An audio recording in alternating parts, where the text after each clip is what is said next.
A parábola do semeador. Voltou Jesus a ensinar à beira-mar, e reuniu-se numerosa multidão a ele, de modo que entrou num barco, onde se assentou, afastando-se da praia. E todo o povo estava à beira-mar, na praia. Assim, lhes ensinava muitas coisas por parábolas no decorrer do seu doutrinamento. Ouvi, eis que saiu o semeador a semear. E ao semear, uma parte caiu à beira do caminho, e vieram as aves e a comeram. Outra caiu em solo rochoso, onde a terra era pouca, e logo nasceu, visto não ser profunda a terra. Saindo, porém, o sol, a queimou, e porque não tinha raiz, secou-se. Outra parte caiu entre os espinhos, e os espinhos cresceram e a sufocaram, e não deu fruto. Outra, enfim, caiu em boa terra e deu fruto, que vingou e cresceu, produzindo a 30, a 60 e a 100 por um. E acrescentou: quem tem ouvidos para ouvir, ouça.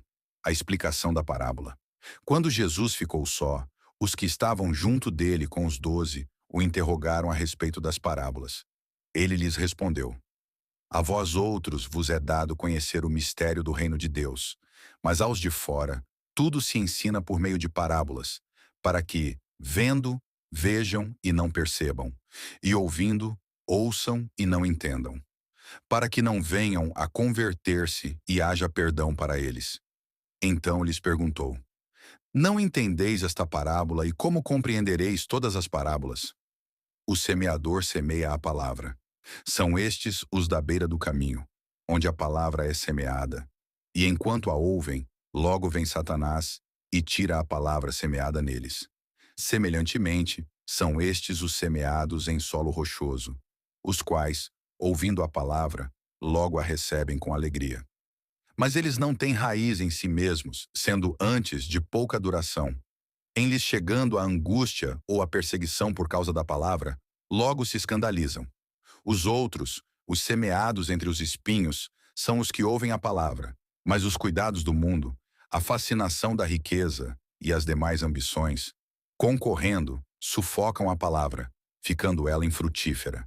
Os que foram semeados em boa terra são aqueles que ouvem a palavra e a recebem, frutificando a 30, a 60 e a 100 por um.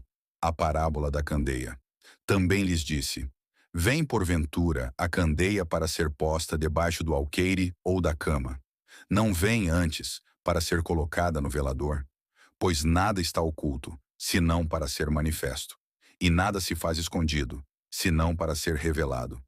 Se alguém tem ouvidos para ouvir, ouça. Então lhes disse: atentai no que ouvis. Com a medida com que tiverdes medido, vos medirão também, e ainda se vos acrescentará. Pois ao que tem se lhe dará, e ao que não tem, até o que tem lhe será tirado. A parábola da semente. Disse ainda: o reino de Deus é assim como se um homem lançasse a semente à terra, depois dormisse e se levantasse, de noite e de dia, e a semente germinasse e crescesse, não sabendo ele como. A terra por si mesma frutifica. Primeiro a erva, depois a espiga, e por fim, o grão cheio na espiga. E quando o fruto já está maduro, logo se lhe mete a foice, porque é chegada a ceifa. A parábola do grão de mostarda. Disse mais: a que assemelharemos o reino de Deus? Ou com que parábola o apresentaremos? É como um grão de mostarda, que quando semeado, é a menor de todas as sementes sobre a terra, mas uma vez semeada, cresce e se torna maior do que todas as hortaliças, e deita grandes ramos, a ponto de as aves do céu poderem aninhar-se à sua sombra. Por que Jesus falou por parábolas? E com muitas parábolas semelhantes lhes expunha a palavra, conforme o permitia a capacidade dos ouvintes. E sem parábolas não lhes falava. Tudo, porém, explicava em particular aos seus próprios discípulos. Jesus acalma uma tempestade. Naquele dia, sendo já tarde, disse-lhes Jesus: passemos para a outra margem. E eles, despedindo a multidão, o levaram assim como estava no barco, e outros barcos o seguiam. Ora, levantou-se grande temporal de vento, e as ondas se arremessavam contra o barco, de modo que o mesmo já estava a encher-se de água. E Jesus estava na popa, dormindo sobre o travesseiro. Eles o despertaram e lhe disseram: mestre, não te importa que pereçamos? E ele, despertando, repreendeu o vento e disse ao mar: Acalma-te, emudece. O vento se aquietou e fez-se grande bonança. Então lhes disse: Por que sois assim tímidos? Como é que não tendes fé? E eles, possuídos de grande temor, diziam uns aos outros: Quem é este que até o vento e o mar lhe obedecem?